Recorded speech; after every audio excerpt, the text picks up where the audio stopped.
Welcome back, everyone, to the last match of the first week of the group stage of Victory Road World Cup, sponsored by GG Tour, Metafi, and Elgato.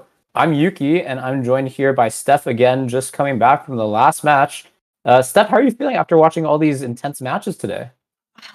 Each set has been so incredible and fun to watch in different ways. So I've been having a blast. I mean, we had some games that went to two. We've had a game go to game three. And with this next one coming up, there are some very strong players. And so I'm really looking forward to it. But yeah, as a recap, in Fevzi's match, we saw some crazy things with a critical hit coming in and basically finishing off a move that could have gone into Fevzi's favor, Yeah. right? So that was insane.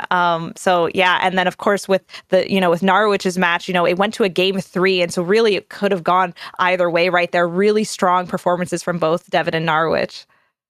Absolutely, yeah. Like you said, there's a lot of diversity in both, like the team compositions, but like you pointed out in the matches themselves too. Some are a little bit slow, a little bit grindy, and some are just Dynamax from turn one. And let's see who can do the most damage in the first three turns. So, yeah, really cool to see just how different each match is and really unique. And yeah, I'm really excited to go into the next one as we see maybe even a bit more diversity. Yeah, and so for our final match we're going to be showcasing today, it is going to be Spain versus Taiwan. We've got Victor Medina versus Meng-Ru, and very excited to see. All right, let's take a look at this week right now. So Spain with 2 wins and Taiwan with 4. So Taiwan does need one more win to take the week. And yeah, what do you think of these teams we're seeing?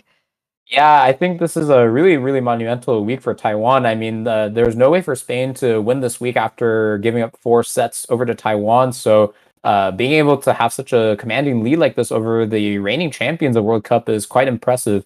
So, this will be a really big match for deciding whether Spain will start off with a tie or with a loss for the first week. And talking specifically about teams, I mean, the first thing that I laid my sights on is the Rayquaza stuff. I mean, look at that in the Yeah, third match of look at that. yeah, Juan versus Gen Chua. I mean, you see the Zacian Rayquaza team with the Snorlax, also a Pokemon that has been, really favored in VGC throughout the years, but definitely not in the restricted formats like this one. So, seeing, him take the win over Juan using such an unconventional team, especially with the legendary Pokemon. I don't know if I've ever really seen it in an official Pokemon match before. So, I think really big kudos to the creativity there. And I'm curious if that creativity will, stay up for this match between Meng-Ru and Victor. Yeah. Oh my gosh. Brings you back to the Oris days, doesn't it? Yeah. I definitely love to Yeah. see Pokemon like that. And so, getting into our players here. So I'm very excited to see, yeah, what Victor and Mangru have come into play. And so let's take a look at their achievements and and will soon their teams. But we do have Victor. Look at these achievements right here: Europe International top 4, World Cup champion, and as well as the World Championships T8 and T4. Yeah, Victor clearly a player who's able to play well in a team and also individually, starting off with his accolades all the way back from 2018 with a top 4 in the EUIC and also a top 8 at the World Championships, and already having a qualification for day 1 of Worlds this year, and having the absolutely crazy 7-1 record in last year's World Cup. But Taiwan is Meng-Ru is not going to make it easy for him. Also a very, very competitive, well-established player, having a runner-up title at the Taiwan Nationals from this year, giving him a qualification for the day 1 of Worlds. And as we can see, also a having a couple top cuts at regionals over in Taiwan. I tell you, Chung as a top 4 and Taipei in top 16. This year, his record in World Cup is 1-1 so far. So we'll be seeing if he's able to flip that to a positive and just bring Taiwan to the victory against Spain. With both of these players qualifying for Worlds, this is going to be a fun match. And oh my goodness, okay, we got to talk about 2 very exciting Pokemon here. But first, let's talk about the Celesteela, because we were talking about this during the break. But Celesteela did incredibly well during the NAIC, didn't it, Yuki? Yeah, so I think Celesteela, a Pokemon that's been really favored in Sword and Shield until this exact rule set. Maybe not even with the restricted one restricted ruling back in Series 10, but I think yeah, it hasn't really seen its spotlight in the two restricted pairings Series 12 format until the North American International Championships this year, getting a ninth place finish by someone called Snoru on Twitter. Able to go get a ninth place finish, almost making it to the top cut of day 2 at NAIC, especially without the Zacian. I believe there was a team sheet error and the Zacian was, Oh. taken out from the team and was still able to do well enough to get ninth place. Just one difference in resistance could have made them top cut with 5 Pokemon, which is completely crazy to me. But yeah, anyways, I don't know if we've seen a feature match involving them in this team. So we'll definitely have to trust Victor to pilot this team and show us the glory and how it's supposed to work. But I mean, Meng-Ru definitely not lowering the bar on the creativity aspect. I mean, there's also an Alchemy, there's a Reshiram, and Yveltal all on the same team. I've never seen this before stuff. Oh my gosh, neither have I. I'm very excited to see that Decorate Alchemy. And yeah, these two restricteds together as partner Pokemon I haven't seen. So let's get right into this first match. We are going to see the Yveltal and the Gastrodon come out from Meng-Ru's side of the field, and then Zacian and Grimmsnarl coming out from Victor. So, of course, we do see that Intrepid Sword to boost that Zacian's damage. And then, of course, we've got Yveltal's Aura. You know, seeing those abilities, you do get an indication of the speeds, but we do tend to know that Zacian is faster right here. So look at this lead setup we have. The Gastro, we haven't gotten to see much of the Gastros come out to play today yet. Yeah, I agree, and I think it perfectly makes sense for Meng-Ru to bring it out here. With no Rillaboom in sight, the usual arch nemesis for the Gastrodon, not present on Victor's team, so a pretty safe Pokemon to lead in the first turn, being able to spread Earth powers against the Zacian or a Yawn to slow down Victor. And we see the Yveltal switch out for the Incineroar, something with a lot more favorable matchup against the Zacian, being a physical attacker, and also the Grimmsnarl not being able to really touch it. Thanks to the dark typing negating Prankster.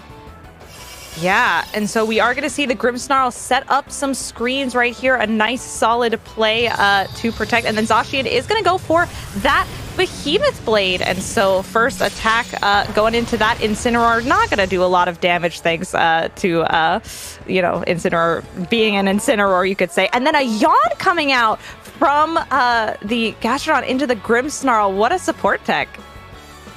Yeah, a pretty solid turn from both players. I think, Victor is not threatened with too much damage, so able to go set up for a Light Screen and go for a Behemoth Blade, but Meng-Ru not wanting to take too much damage with Yveltal yet, switch out for the Incineroar, which is very safe, and then also prevent the Grimmsnarl from setting up another screen thanks to the Yawn, or basically do that and have one Pokemon asleep. So I think we'll see Victor switch out the Grimmsnarl as expected.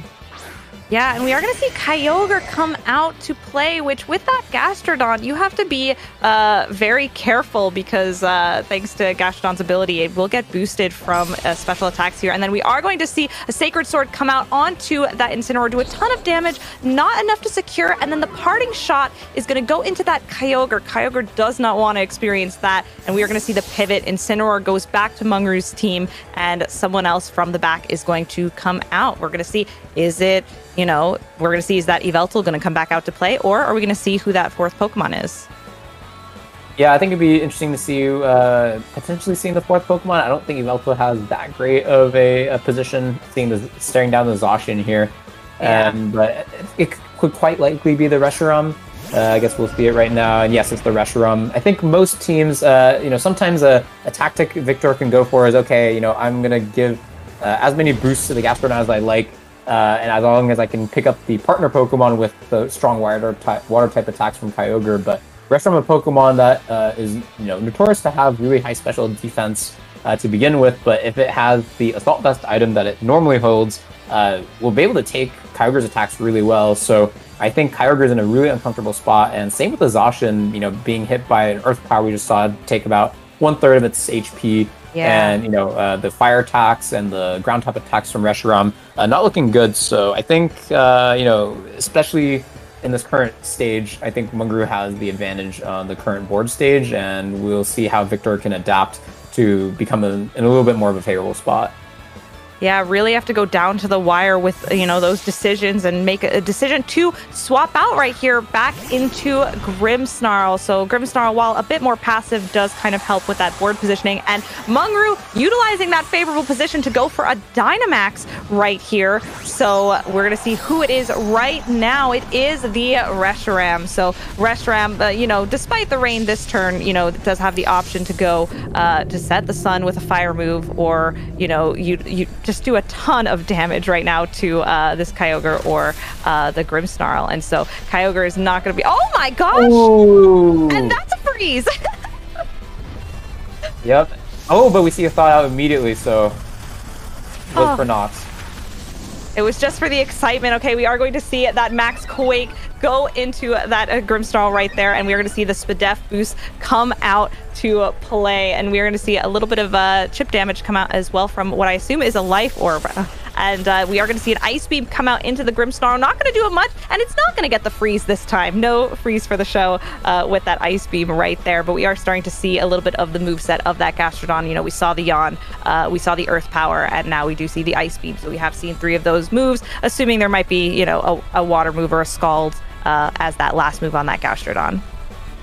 Yeah, so we saw a lot of information come out that turn, including the very riveting freeze and unfreeze immediately.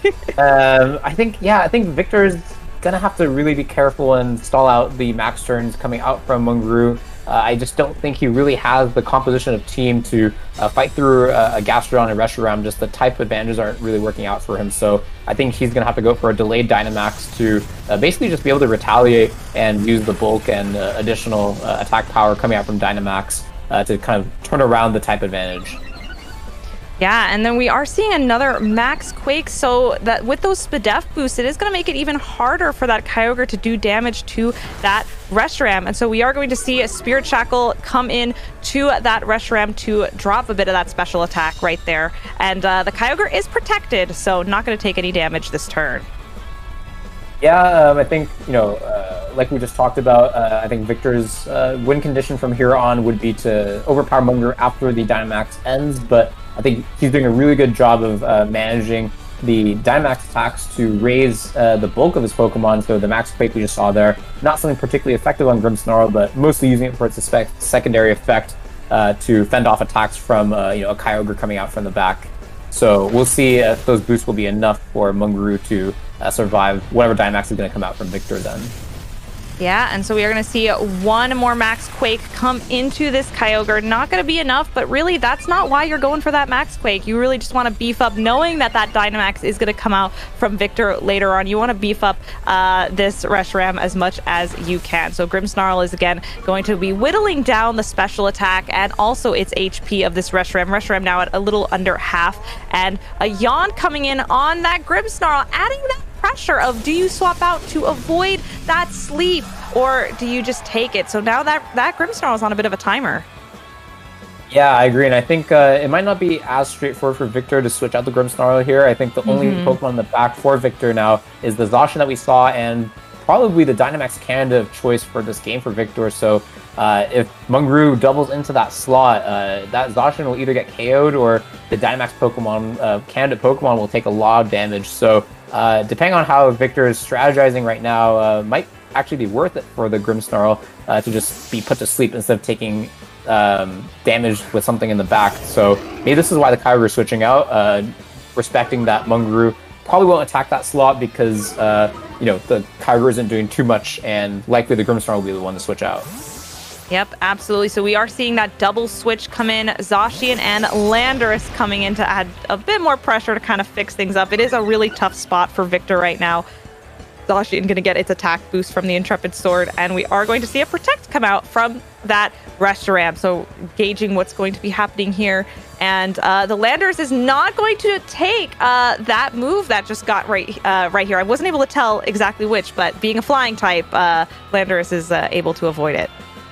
Yeah, I think we can only imagine it was the Earth Power that we saw earlier, just, going through the Landorus. So really good switch from Victor there. If anything, he felt that either a ground type attack will go into the Kyogre or a double up into Zacian. So calling that perfectly with the protect and switch out. Or sorry, they'll double switch into Zacian and Landorus. And now I think he's primed himself to be in a really good spot here. I think the only problem is the Gastrodon. I'm not even sure if maybe a play off for Sacred Sword from Zacian and attack from Landorus will be enough to take it out. So it'll be really important to see, I guess since he's not able to get a double KO this turn onto both the Reshiram and the Gastrodon, which one he lets astray. Because if, for example, the Gastrodon is let to stay on the field, the Yawn could be able to put the Landorus stop Dynamaxing at turn 2. So really interested to see how Victor targets down this turn. Yeah, and so there comes the Sacred Sword from the Zacian, does a little under half damage, and we're going to see the max airstream come in from the Landorus, and it is enough to knock out that Gastrodon. Yawn is a problem no more. I'll tell you that. I find sleep to be one of the, it's one of the hardest things to maneuver around, and I find it so frustrating, and so getting rid of that, no more Yawns, no more mind games with that. Gastrodon is gone, and then we are going to see Reshiram come in and attack the Zacian, not able to secure that knockout, but do a real ton of damage right there.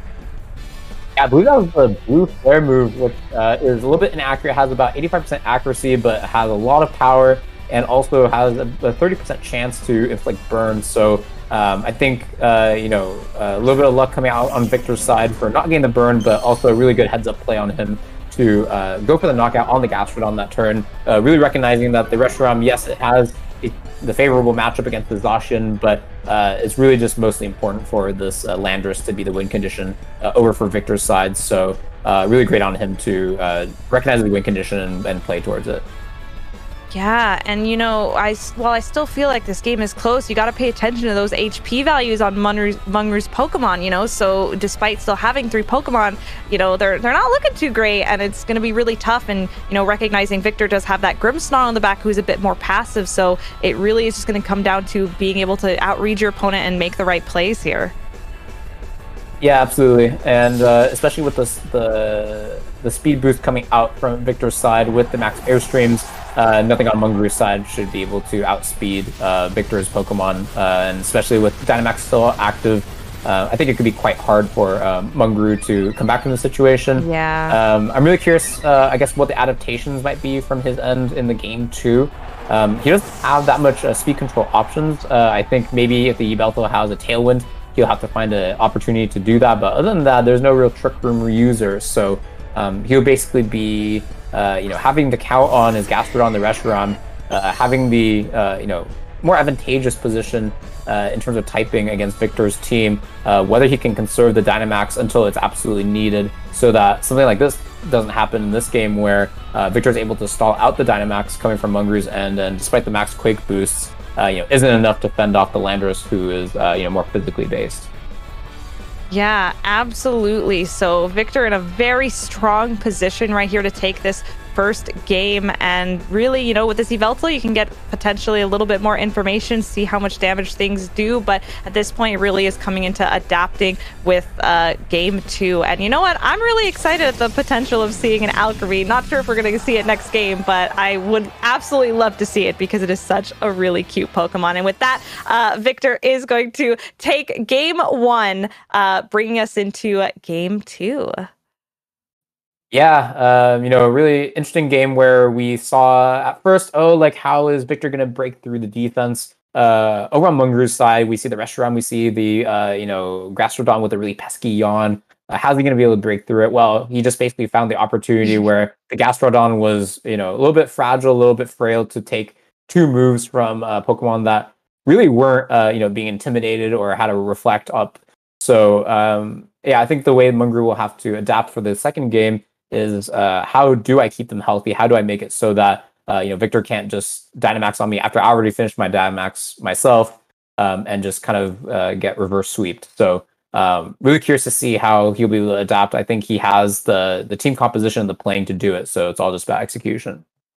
Yeah, absolutely. So with that, I think we can start going into our game 2 and see how these two players adjust their matches and things like that. Yeah, I'm very excited to see how these leads shape up going into game 2. We are going to see Reshiram and Incineroar coming out right out of the gate this go around versus the Thundurus and the Landorus. The two genies are coming out on Victor's side, so definitely seeing an adjustment right here from game 1. We're about to find out if this is the adjustment he needed because, you know, there's a bit of a coin flip happening for whether the Thundurus is Prankster or Defiant. And, yep, I think we see the Defiant just now, so... Ooh. It might be a pretty aggressive first turn from Victor already. Yeah, oh goodness. Yep, seeing that Defiant boost makes Thundurus in a very, very strong spot right here. So definitely going to be feeling that pressure. I'd probably Dynamax turn 1 in this case. Oh, that is always the risk of, you know, running with that Incineroar right here. So, ooh, this is definitely going to be an interesting one because sometimes these aggressive turns right here can make the game very early, or maybe you can kind of find a way to rectify and get out of this situation. Yeah, really sort of rooting for Meng-Ru to be able to figure out a way out. I think it's especially tough for him because Reshiram's ability to, you know, reduce opponents' physical attackers is usually through Max Wormwind, reducing the attacks through the Dynamax move, but not something that he's able to really go for this time because, again, the Defiant coming out from Thundurus, you can't do anything that involves Thundurus's, you know, stats being lowered, so, you know, not being able to use Intimidate, not being able to use Max Wormwind. He has to come up with a different way of getting over the Thundurus, and it might just mean just overpowering it with Dynamax moves, which is what he might just be going for right now. Yep, we are seeing the Dynamax. You got to fight fire with fire, and Reshiram's got some fire to it. So Reshiram is going to double, you know, its HP there and get some power to try and hang on with this Thundurus's move. So we're going to find out right now. Thundurus going for that Airstream, continuing to have that speed control, doing a ton of damage, but Reshiram, you know, taking it decently well, I would say. It does a lot, but, you know, thanks to that Dynamax doing well, and we are going to see, yep, the speed boosts come out, and a Thundurus not going to be able to take that hit, and Incineroar's Berry, there we go, being revealed, and oh my goodness, that, yep, everyone taking a lot of damage. Was that a brutal swing, Yuki? No, I think that was an Earthquake. And, yeah, just did a lot of damage, and, oh, wow, fighting fire with fire. I think you're right. Yeah, and there it is. The sun has been set. So much damage. Reshiram is powerful. And there, yep, there it goes. Oh my gosh, and the burn! Oh, way. Well, this game is not over. There goes the Thundurus, just like that. You know, Defiant or not, Meng-Ru has come to play. And wow. What a set of turns. Oh my gosh. I mean, I think we were just thinking about, like, this is such a disfavorable position for Meng-Ru. How can he come back from this? He can't use Intimidate, he can't use Max Whirlwind. Well, the one thing you can use is, you know, the Sun and also a Burn. So, you know, Incineroar having access to that Burning Jealousy move, really obvious now why he brought it out against the potential Thundurus with Defiant, able to get the Burn, but wasn't really exactly what he needed in the end. He just needed that Max Flare from Reshiram. But the great thing now is that this Landorus is also burned, so it has the -1 from the Intimidate and the burn. I don't think, you know, Victor can really expect to do that much damage this turn, and we see a Kyogre come out to boot for Victor, so that's what he has going for him. But with the Gastrodon on the back for Meng-Ru, I think he might be able to get through this one. That was such a huge turn. Yeah, the tides have changed. And, you know, even with the rain coming back out from the Kyogre and changing the weather, you hit the nail on the head there with, you know, that, you know, Landorus being nerfed with that burn. You know, Reshiram going for that max guard there as, whoa, what is that? Was that Grass Knot? I believe so. That was a Grass Knot coming in. Okay, looks like that was a read right there, going into that Incineroar right there. Very interesting play, but you know what? When you're in a position like this, sometimes you have to make those reads, and there goes Incineroar, not able to hang on right there. Incineroar does come off the field. Yeah, I think we were all wondering, like, how does Victor get through, you know, Gastrodon? Like, nothing on his team, like, has that much of, you know, great typing against the Gastrodon, but I think we just found out his, maybe cheat code to answering Gastrodon is just having the Grass Knot move, you know? Like, especially if the Gastrodon's on back. even if the Landorus isn't really specially trained, a max overgrowth coming out from it might not be so appreciated by the Gastrodon, but sort of revealing that information for free to Meng-Ru, maybe Meng-Ru potentially even respecting that, I'm not sure, or just didn't bring it himself at all, but showing the Grass Knot for free, now Meng-Ru, if there's a game 3, will be able to respect that coming out from the Landorus a little bit more. Yeah, definitely a fun tech to have on a Landorus. We are going to see the Zacian come back out, and we do have Yveltal on Meng-Ru's side of the field now. So, ooh, this is getting very interesting right here. That was also the third turn of Dynamax, so Reshiram is no longer Dynamaxed, and yeah, I mean, there's no more Dynamax available, and Gastrodon is here in the back and now on the field. Yeah, I don't know what move just happened there, but I think we were about to see an Origin Pulse come out from the Kyogre. Yes, and it's being sapped by the Storm Drain of Gastrodon, but still hitting the Yveltal. Yeah, we did see the special attack increase on the Gastrodon as well. And we are, oh man, so we are going to, see how this next turn goes in. So Gastrodon had a great switch in there. And that's the one thing about Gastrodon. It makes it such a nice matchup against Kyogre, is because those super strong Water Spouts and Origin Pulses aren't able to touch it. Right. And I think this is going to be a pretty big turn, because I think it depends on whether the Zacian and Kyogre, a combination of a Play Rough and Ice Beam maybe might be able to take out the Gastrodon. So whether he'll protect that or predict the more maybe obvious play, attacking to the Yveltal slot, and I think maybe Meng-Ru is expecting that, switching out for the Reshiram. And yeah, we see the Behemoth Blade come out, which should do a lot of damage to both Yveltal and Reshiram alike. So I think the Kyogre can, the Gastrodon can get one more move out this turn, and I think that'll be pretty pivotal for the game stuff. Yeah, absolutely. So there it is, Kyogre coming in, with that Ice Beam going into that Gastrodon. And there's that Yawn, that pesky Yawn going into that Zacian. And we do get to see that it is leftovers Gastrodon, pretty standard item that they tend to hold right there. Yeah, so right now it's basically Gastrodon against the world. I think if this Yveltal, since we especially saw the Reshiram not have access to the Assault Vest item, it might be the Yveltal here, and that means it can't protect. So, if the Zacian decides to stay in to trade the Yveltal for a sleep, it'll basically be a 3v1 situation against the Gastrodon. So, we'll be seeing what Victor decides to go for. Yeah, and we do get a little bit of a sneak peek here, but with Gastrodon being the threat, it makes sense to double into that Gastrodon. So Yveltal is going to do a nice chunk of damage to this Kyogre, and Zacian's going to start chipping away at that Gastrodon. And so we are going to see that Ice Beam. Is it enough to take out the Gastrodon? It is, yes. Knowing very well that we do not want to leave that thing on the field, and Zacian does now go to sleep, but not before it did its work. Yeah, I think that was a definitely risky play on Victor's end that paid out for him. Gastrodon Pokemon known to have Protect a lot, especially in combination with the Yawn, something that you want to basically treat it a little bit more carefully in the case that you do go for the Yawn like this. But Victor, anticipating that Meng-Ru will respect that the Yveltal will be tacked into as well, so my Gastrodon should be able to survive the turn. And yeah, Victor taking full advantage of that, and I think he's in a pretty commanding position despite the Zacian being asleep. Yeah, absolutely. We just kind of have to watch this final showdown, and the rain does disappear. The sun starts to come out once again as we start to wrap up this last game. So yeah, despite Zacian being asleep, Kyogre is a force to be reckoned with. And so Zacian, take a nice nap. You've worked very hard today. And we are going to see the Yveltal come in, but it's not going to be enough to take out that Zacian, unfortunately. And so Kyogre is there with that final Ice Beam, and it is going to finish out our game.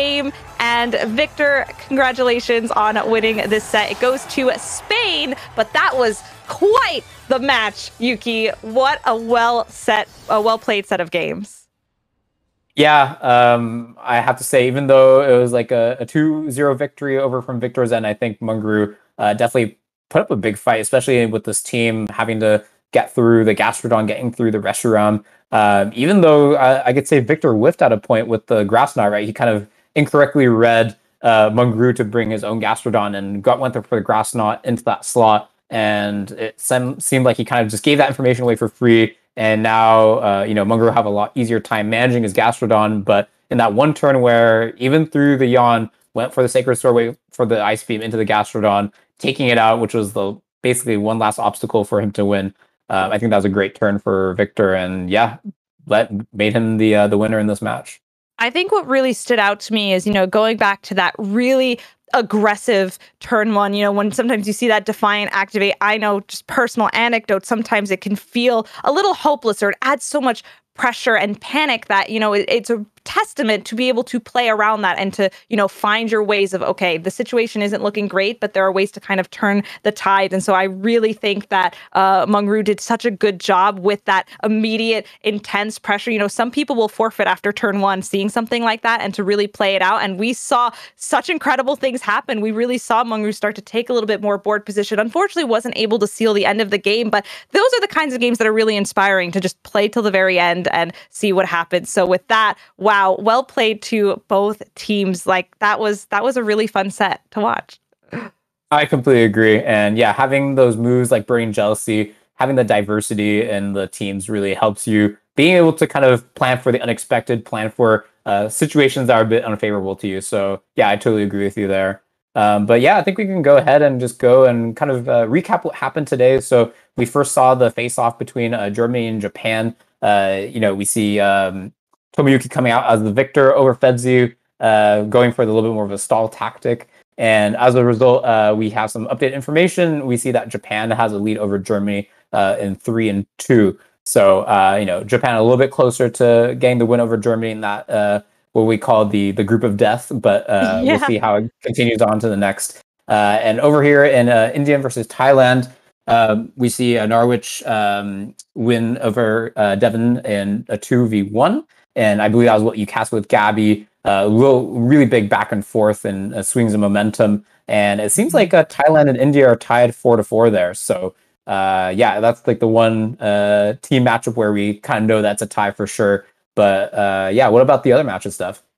Yeah, and so for matches 3 and 4, Italy does take this week with a 4-0 win, and really close between Spain and Taiwan. Taiwan taking this week with a 4-3 victory. So very close, very well played between all of these teams, all of these players. And yeah, we hope that you stay tuned for week 5 with more. There is still a chance. That is true. With 4-0, there is still a chance to tie. Yes, that was also just brought up. So there is still a chance to tie right there. So that's going to be very exciting to see. So those are the current standings as we see them, and they'll continue to be updated on the Victory Road on the World Cup of Pokemon website. So definitely be sure to stay tuned and check things out. Yeah, Steph said there's so many different ways to just keep in touch with what's going on everywhere. So VGC Victory Road on Twitter, you'll get updates about when matches are going to get streamed, just real-time coverage of when the match is actually starting. Over on Twitch, you can get the actual notification for when the matches will start directly on the app. And Victory Road VGC is where you'll see the videos for not only what we stream on Twitch, but also some other videos of matches privately being recorded. And we also have our Discord where people just have a lot of chatter about what's going on and who's playing what team. All that really fun banter happens in Discord. So definitely check that out. And then finally, we have the World Cup of VGC website over there where you can see all of the play-by-play matches, who won against who, by how much, who's using what teams. Getting some stats on even just the usage of Pokemon. There's so much happening in the back end by our wonderful staff and developers. So definitely go check that out if you really want to be up to date.